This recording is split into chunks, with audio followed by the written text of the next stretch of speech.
Be me anon. Somewhere in my mid-20s. Nothing special going on. Been dating this girl Claire for about a year and a half at this point. We met through mutual friends at some casual get-together. She seemed cool at first, smart, had a lot of opinions about everything. I was into that, honestly. I've always been the type of guy who likes someone who actually talks about stuff, not just sits there scrolling. So we started hanging out more, then it became a thing. Claire was big into feminism, like genuinely, not just in the I believe in equality way, more like she read books about it, had podcasts she followed, talked about it constantly, which, again, fine, whatever. I didn't have strong opinions either way. I just liked her, and that was enough for me at the start. The thing is, in our relationship, I was always the one making things happen. Not because she asked me to, or because we talked about it. It just sort of fell into place that way. If we were going somewhere on the weekend, I figured out where. If we wanted to try something new, I suggested it. I booked things. I planned dinners. I remembered dates. Her birthday, the little anniversaries, that stuff. And she genuinely seemed to appreciate it. She'd tell her friends about it, and I'd overhear things like, Anon always knows what to do. Which felt good, not gonna lie. Felt like I was doing something right. So, that dynamic worked, at least for a good while. We went on a trip together once. I planned the whole thing. Found the place, booked the accommodation, figured out what we'd do each day. She loved it. Told me it was the best trip she'd ever been on. I remember feeling genuinely proud of that. Like, yeah, I did that. I made that happen for us. It felt like being a good partner was something I was actually decent at. So I kept doing it. It became my role without anyone naming it. I was the planner. She was the one who'd show up and enjoy things. And I didn't resent that at the time. I genuinely liked doing it. There's something satisfying about making someone happy with a well-chosen restaurant or getting tickets to something before it sells out. It sounds small, but it adds up. You feel useful. You feel like you're contributing something. That feeling of, yeah, I thought about you. I made this happen for you. It matters. Anyway, things were good for a while. We'd been together maybe 8 or 9 months when things started shifting slightly. Nothing dramatic, just small comments here and there. She started talking more about autonomy and decision-making in relationships. At first, I thought she was talking about her friends' relationships, because she had this one friend whose boyfriend was controlling, and she'd vent about that sometimes. But then the comments started feeling a little more directed. Like once I suggested we go to a specific place for her friend's birthday gathering, and she said something like, "It's nice that you want to help, but you should check with everyone first." I did check. Everyone was fine with it. But the way she said it stuck with me a little, like there was a tiny edge to it. I didn't make it into anything. Wrote it off as her just being in a mood, or picking up habits from whatever podcast she was listening to that week. She went through phases with those. For a while, everything was about emotional labor. Then it was about invisible mental load. I tried to be a good listener when she'd explain these concepts to me. Sometimes I agreed. Sometimes I thought she was stretching things a bit. But I kept most of that to myself. I'm not someone who needs to win every conversation. So months pass. Things are mostly normal. We have our routines. We hang out a lot. She stays over often. I'm still doing most of the planning. She's still mostly going along with it. Then one evening, we're just sitting at home, nothing going on. She turns to me with this specific expression she gets when she has something to say. I'd learned to recognize that look. And she tells me that she's been thinking about our relationship dynamics. She says she feels like I take up a lot of decision-making space, that I make plans without really consulting her first, and that it makes her feel like her input doesn't matter. She uses the word consent somewhere in there, like I should be asking for consent before making plans that involve her time. I remember sitting there trying to figure out if I was supposed to be offended. because on the surface it sounds reasonable. Like, yes, obviously I should consider her when making plans. But I was always considering her. That was literally the whole point. I planned things for her, not without her. Still, I didn't say any of that. I asked her what she'd prefer. She said she'd like it if I asked her before booking anything or committing to anything. Just run it by her, get her actual input, don't assume. I said, sure, that makes sense, I can do that. And I meant it. I figured it'd just mean adding a step, like instead of booking a restaurant, I'd text her first. Simple adjustment, not a big deal. I actually thought it might be kind of nice to have her more involved. Maybe she'd start suggesting things too, and we'd actually plan stuff together. That seemed like a decent outcome. So I started doing it exactly like she asked. Next time I thought of something for us to do, I brought it up first. There was a food festival thing happening not too far from us. I'd seen it mentioned online and thought she'd like it. She's into that kind of stuff. Local vendors, trying different foods. So I texted her about it, asked if she'd want to go. She said, "Oh, that sounds fun. Let me check my schedule." I waited. Couple days passed. I followed up gently. Not in a pushy way, just like, "Hey, did you get a chance to look?" She said she hadn't forgotten. She'd let me know. The weekend came. No answer. So we didn't go, which was fine. Maybe she was genuinely busy or just didn't feel like it. I let it go. Tried again a little later with something else. There was a comedy show coming up, a guy we both found funny. Decent seats still available. I texted her about it, explained what it was, sent her the link. She said it looked good and she'd think about it. Few days of nothing. I asked once more. She said, yeah, I think so, probably. Which I took as a soft yes. So I went ahead and got the tickets. This was maybe 2 or 3 weeks out from the show. I figured plenty of time, she'd confirmed-ish, it'd be fine. The day of the show rolls around. I'm already thinking about what we'd grab to eat beforehand. She texts me in the afternoon saying she's wiped out and doesn't think she can make it. Asked if we could reschedule. I stared at the tickets on my phone. They were non-refundable. I didn't say anything dramatic about it. Just said, okay, no worries. But internally, that stung more than I expected. Not even because of the money, though that wasn't nothing. More because I had done exactly what she asked. I checked, I got a yes, I planned around that yes, and it still fell apart. I told Marcus about it because he's been my closest friend for years, and he just went quiet for a second and then said, bro. Just that, nothing else. Which honestly communicated everything. I laughed it off, said it was fine, probably just bad timing. He gave me a look, but didn't push it, so I kept going with the new system. I figured maybe I just needed to be more specific when I asked. Like instead of vague, want to do X, I'd ask for a concrete yes or no, give her actual options, so it was easy to respond. There was a weekend coming up where I thought it'd be nice to get out of the city. Nothing extravagant, just somewhere an hour or two away. I laid it all out for her, said I was thinking of renting a place for 2 nights, gave her 2 or 3 different options to look at, different vibes, different price points. Told her I wouldn't book anything until she actually confirmed. She said it all looked great, and she was excited. I asked her to pick one so I could get it sorted. She said she trusted my judgment. I should just pick. So I picked the one that seemed most like her style. Relaxed, near some hiking trails, nice little town nearby. I booked it, sent her the confirmation. She seemed happy about it.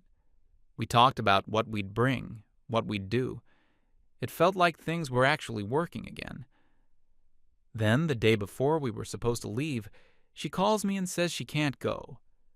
Her reasoning was a little hard to follow. Something about how she felt like I'd made the final call on the location without properly looping her in. I reminded her she told me to pick. She said that's true, but she felt pressured into that, and that the whole process had felt top down. I sat with that for a long minute. I had asked. She had said yes. She had told me to choose. I chose. I booked. Where exactly was the step I missed? I didn't ask that out loud. I just said okay and canceled what I could. Lost the booking fee. Couldn't get that back. Sat there for a moment staring at the cancellation confirmation email. There was something almost funny about it, in a grim way. I had a paper trail that literally documented every step I'd taken. Ask, receive yes, ask again, receive yes, book based on yes, lose booking. Like a logic puzzle where every answer leads to the same wrong outcome. Went to my room, sat on the edge of my bed. Didn't even feel angry exactly. More like something had quietly run out of fuel. I texted Marcus, told him what happened. He called me instead of texting back. Asked me to walk him through the whole thing. I did. He listened the whole way, didn't interrupt. Then he said, "So you asked. She said yes. She told you to decide. You decided. And she still canceled." I said, "Yeah, that's basically it." He said, "Okay." Long pause. I could hear him thinking through it.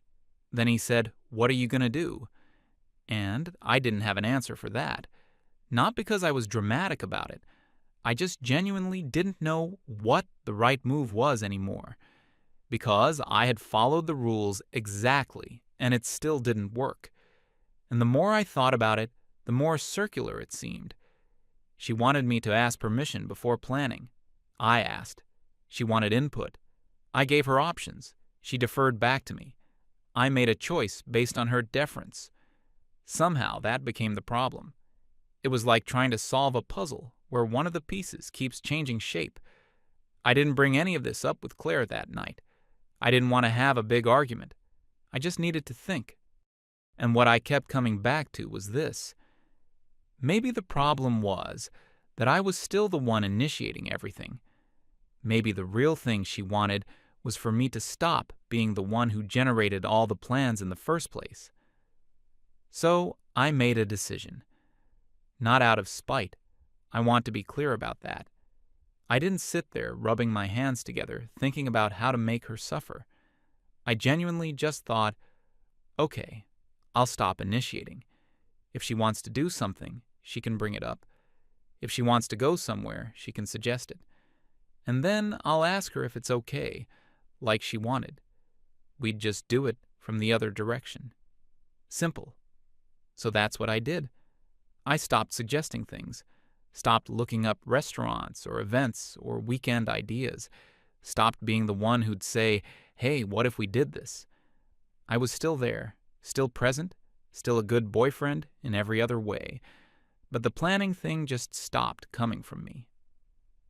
First week was quiet. We still saw each other, just didn't really go anywhere specific. She didn't seem to notice much at first, or didn't say anything if she did. We'd hang out at one of our places, cook something, watch something. It was relaxed in the way that things are relaxed when nothing is being asked of anyone. Second week, same kind of energy. She mentioned once that we'd been pretty low-key lately.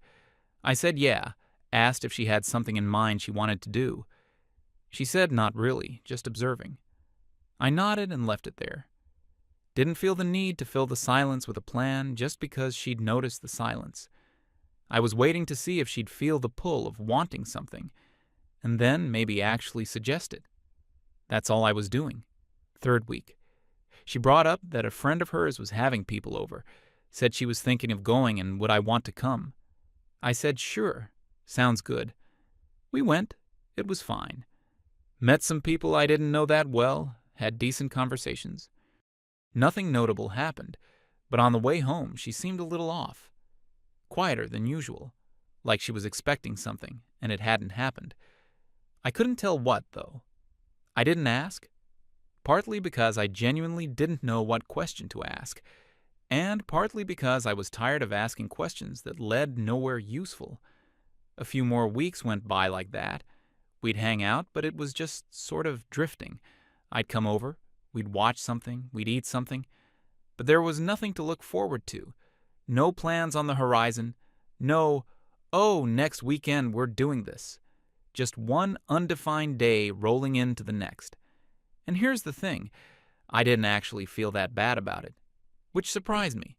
I thought I'd miss planning stuff. Turns out what I'd actually been craving wasn't the planning. It was the feeling of appreciation that used to come with it. That was what I missed. The look she'd get when something went well.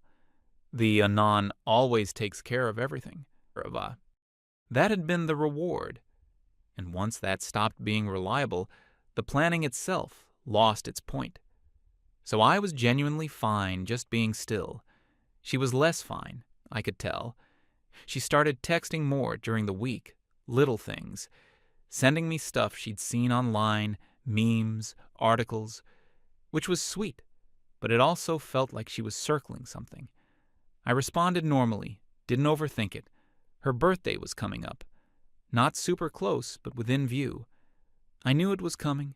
I had it in my head. And I also knew that the old version of me would have been deep into planning mode by now, figuring out a dinner, a surprise, something to make her feel special. I'd done that the previous year and she loved it. But this year I didn't start planning anything. Not because I forgot, not because I didn't care, but because under the current arrangement, I was supposed to ask first, and she hadn't brought it up. So I waited. Her birthday got closer. Still nothing from her side. A week out, still no conversation about it. I thought maybe she'd bring it up herself, say something like, "So what are we doing for my birthday?" She didn't. I wasn't going to just launch into full planning mode like the rules had never been set. So I got her a gift, something I knew she'd like. I wrapped it. I had a card. On her actual birthday, I was there. I gave her the gift. I took her to dinner. Just the two of us, a place she liked. Nothing elaborate, no surprises, no big production. The dinner was fine. She was pleasant enough. But I could see something simmering underneath. On the way home, she was quiet. When we got back to her place, she said she'd expected more. Not in a dramatic way, just flat. Said the previous year had been different, and she thought maybe I was planning something. I asked her when she had brought up wanting to do something special. She said she shouldn't have to. I should know. I sat with that for a second. I said something like, "You told me to check in before making plans. I didn't hear from you about your birthday, so I didn't assume." She said that was different, that birthdays were obvious.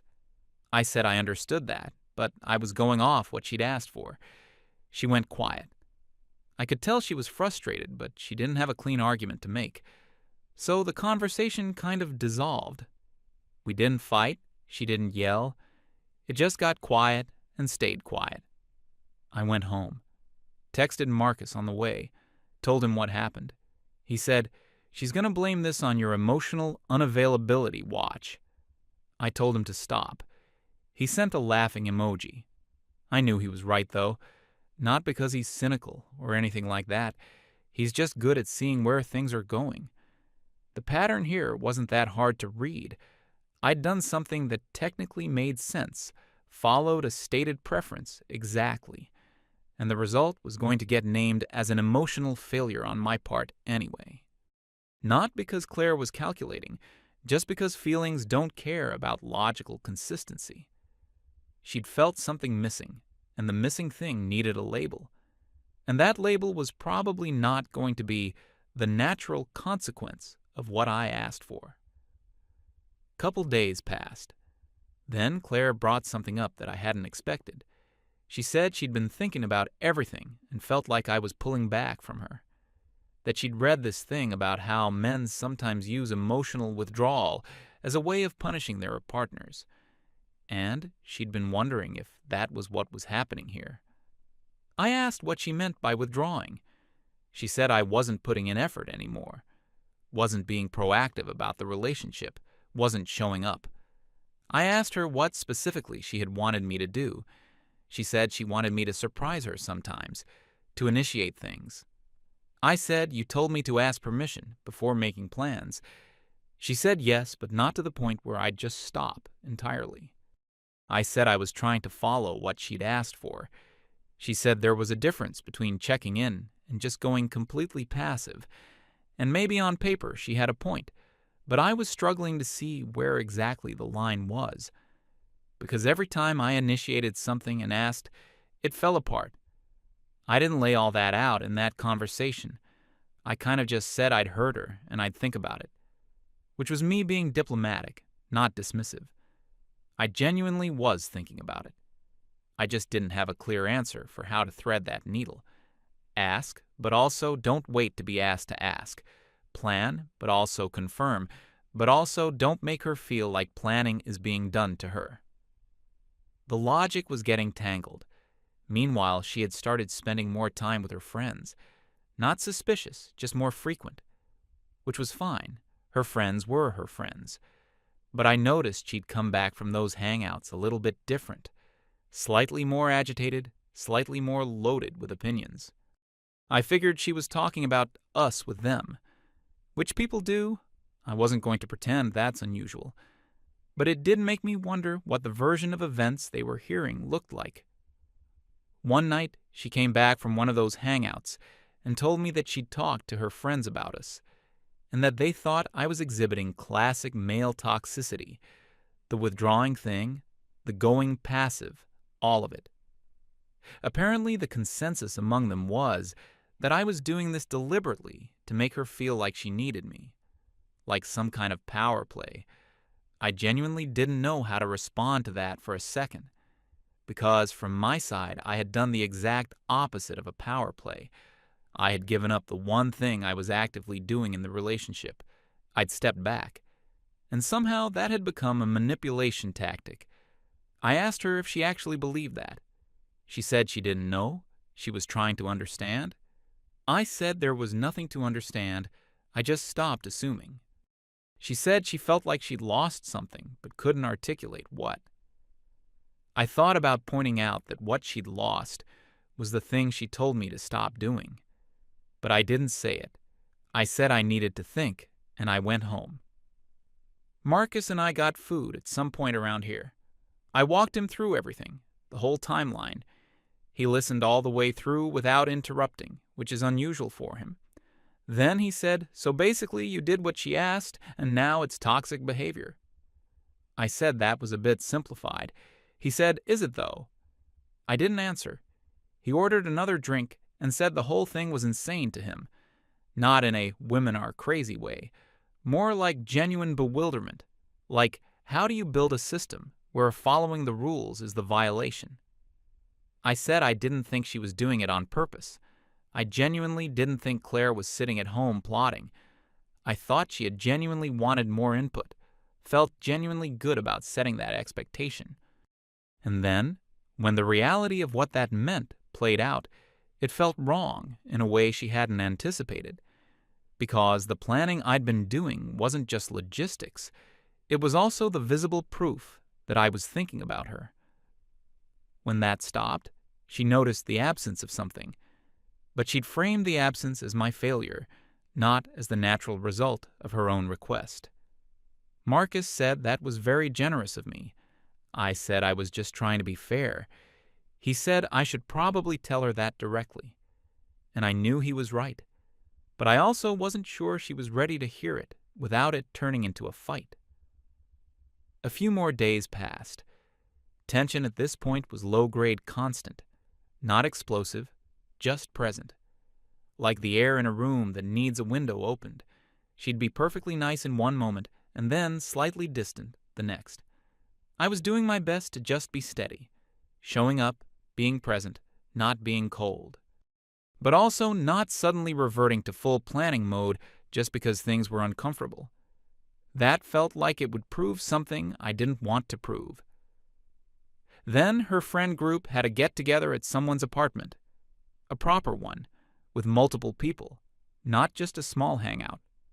Claire and I both went. Marcus was there too, actually. He knows some of those people. At some point in the evening, Claire and her friends were on one side of the room. I was with Marcus and a couple other people on the other side. I wasn't watching her or paying attention to what she was talking about. But then I heard my name. Not clearly, just the shape of it in a conversation. And I could tell from the body language of her friends that the topic had shifted toward me. Couple of glances my direction. I kept my face neutral and kept talking to Marcus. Claire came over a bit later and pulled me slightly aside. Not dramatically, just a step away from the group. And she said in a lower voice that her friends had asked about us, and she'd told them things hadn't been great lately. I nodded. She said they thought I should be making more effort, that the birthday thing had been a red flag, apparently, that you don't just do nothing for your girlfriend's birthday. I kept my voice even. I said I hadn't done nothing. I'd been there, given her a gift, taken her to dinner. She said it wasn't the same as before. I said that was true. It wasn't. She waited for me to say more. I said we could talk about it properly later, not here with everyone around. She said fine and went back to her friends, but I could see her saying something to them, probably not flattering, and a couple of them looked over again. Marcus materialized at my elbow and said quietly, "You're about to become the villain in a group chat." I told him to be quiet. He said he was just calling it. Later in the evening, after a few drinks had gone around and things had loosened up, Claire brought it up again, this time not quietly. She said to the group broadly that she'd been dealing with a frustrating situation, that she'd asked for something reasonable in her relationship and felt like she'd gotten punished for it. I felt several sets of eyes move toward me. I stayed where I was and didn't say anything yet. She kept going. Said she just wanted more communication, more checking in, and instead the person she was with had basically shut down, stopped making plans, stopped putting in effort, made her birthday feel like nothing. Someone in the group made a sympathetic noise, and that was the moment I decided to actually respond. Not aggressively, not to embarrass her. I just thought this was going to keep building if I didn't say something real. I said calmly that I wanted to make sure the full picture was out there. She turned and looked at me. I said that a few months back she'd asked me to check in before making any plans, to not assume, to ask permission first. I said I'd taken that seriously and done exactly that. Asked before booking anything, waited for a yes before committing. I said the first time I asked about something, she didn't respond for days and the weekend passed. The time I got a yes and bought tickets, she canceled the day of. The time I planned a trip and got a confirmed yes and booked it, she called it off the night before. And when I'd asked her which place to book because she'd told me to choose, she later said she'd felt pressured into deferring. I laid it out flat, not heated, just the sequence of events. Then I said that after all of that, I stopped initiating. Not because I wanted to punish her, but because every time I tried, following exactly the process she'd outlined, it still ended badly. So I waited for her to bring something up instead, and she didn't, including about her birthday. The room was quiet. Claire's expression had shifted from frustrated to something harder to read. I looked at her friends. A couple of them were looking at Claire now instead of me. One of them, to her credit, asked Claire if that was how it had happened. Claire said it was more complicated than that. I said I agreed it was complicated, but the complication wasn't me withdrawing. It was that the system she'd asked for hadn't worked the way she expected. And I understood that. I wasn't blaming her for that. I just wanted to be clear that I hadn't been doing nothing out of laziness or spite. I was genuinely trying to find a way to operate within what she'd asked for. Silence. Marcus was somewhere behind me, and very wisely said nothing. One of Claire's friends said something about how that sounded really frustrating for both of them, which was actually kind of a graceful thing to say. Claire didn't respond to that. She looked at me for a moment, and then away. I could see she was processing. The conversation didn't go anywhere dramatic from there. People kind of moved on, the way social groups do when something uncomfortable surfaces, started talking about other things. Claire and I didn't really interact much for the rest of the evening. On the way out, she said we needed to talk. I said yes, we did. We didn't do it that night. It was late, and neither of us was in the right space for it. She went home. I went home. Marcus walked out with me and said, "That was a lot." I said, "Yeah." He said I'd been fair about it in there. I said I didn't know if fair was the right word. I just didn't want to keep having a version of this conversation where only half the story was in the room. He nodded, said to let him know how the actual talk went. I said I would. Went home, didn't sleep great. Not because I was upset exactly, more because I kept turning things over. Not in an anxious spiral, just genuine thinking. About what I actually wanted from this relationship going forward. Because something had changed for me over the past few months. Not in a dramatic way, I didn't suddenly stop caring about Claire.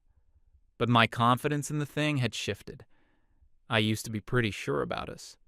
Like this was good, this was going somewhere, I was happy. Now I was less sure.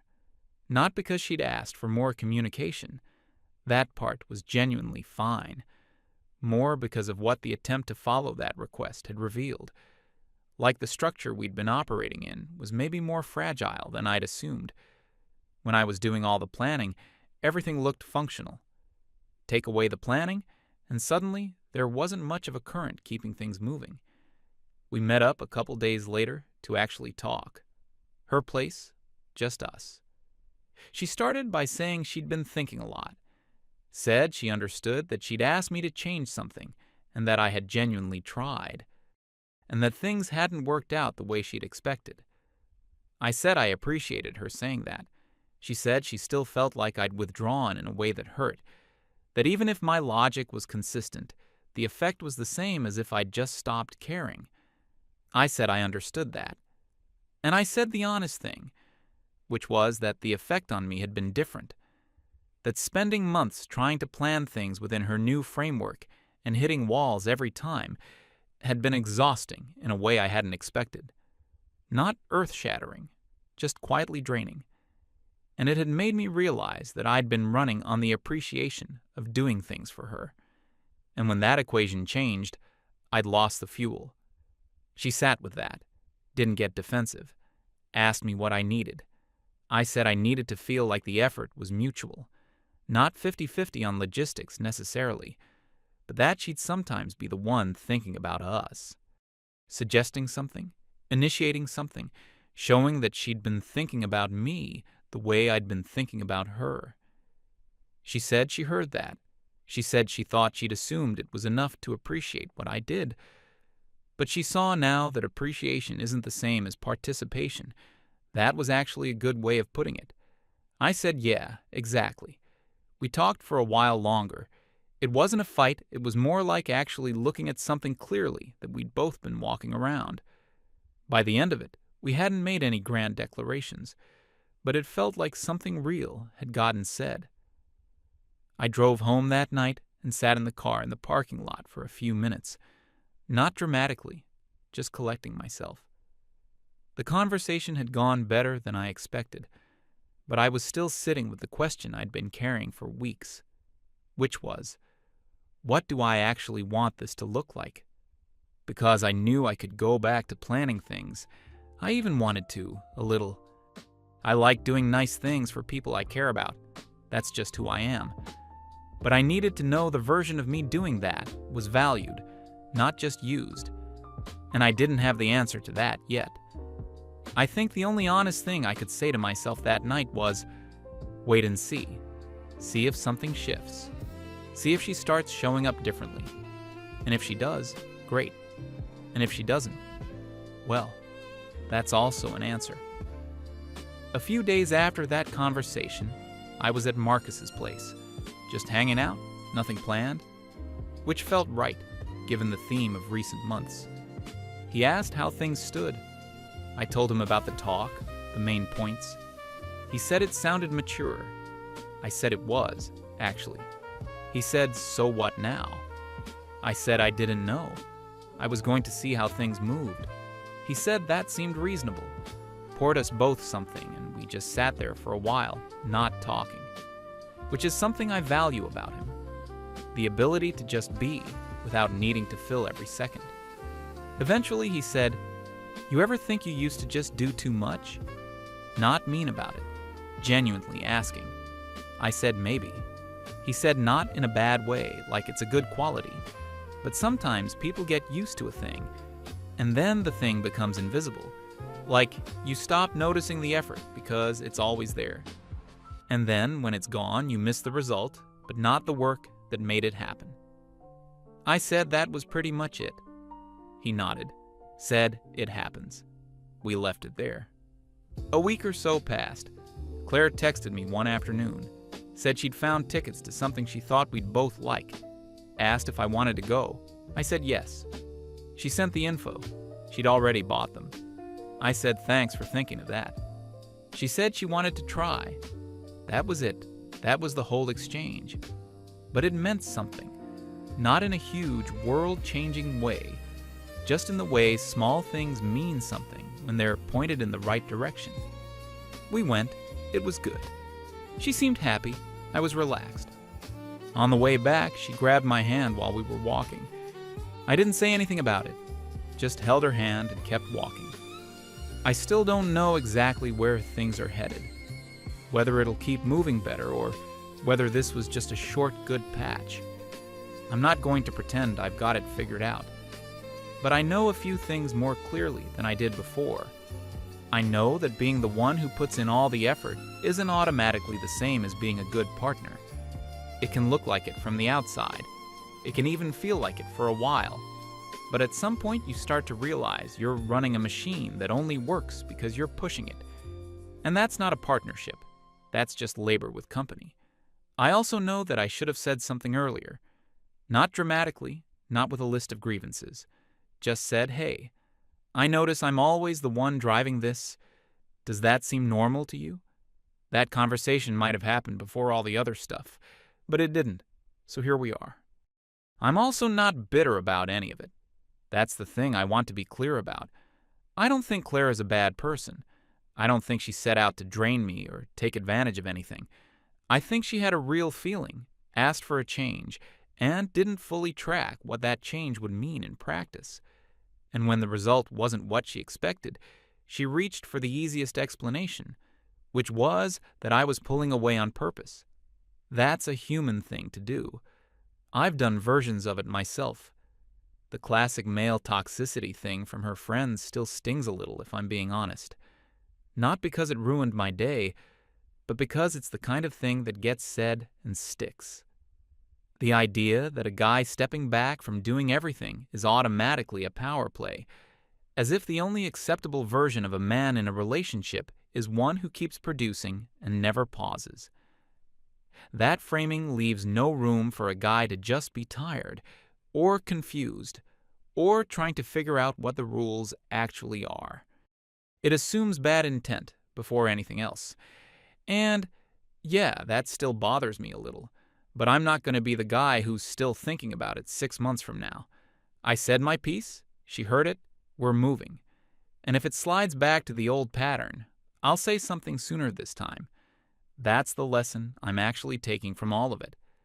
Not that planning is bad, or that setting expectations is bad, just that when something starts feeling off, waiting and hoping it self-corrects is a slower and more painful option than just saying something. Obvious in hindsight. Always is. So, yeah, that's the story. I still plan things sometimes. Thought about a weekend trip recently, actually. Mentioned it to her casually. She immediately started looking stuff up on her phone to help figure it out. Small thing, but it felt different from before. She does stuff like that now, occasionally. It's not perfectly balanced, and I don't expect it to be, but it's different from how it was. Which is either progress or just a different pattern. Hard to say yet. Honestly, I'm okay with not knowing yet. I spent a long time thinking I had it figured out, doing all the things, thinking that was enough. Turns out that confidence was just me not asking the right questions. So maybe sitting with uncertainty for a while is actually the more honest place to be. Marcus says I should just enjoy it and stop analyzing. I told him that's easy to say when you're not the one in it. He shrugged and said fair enough, then said, but seriously, stop analyzing. He's probably right. Anyway, that's it. MFW. I followed the rules, and the rules didn't work. MFW. The solution was apparently to talk like adults. Who knew?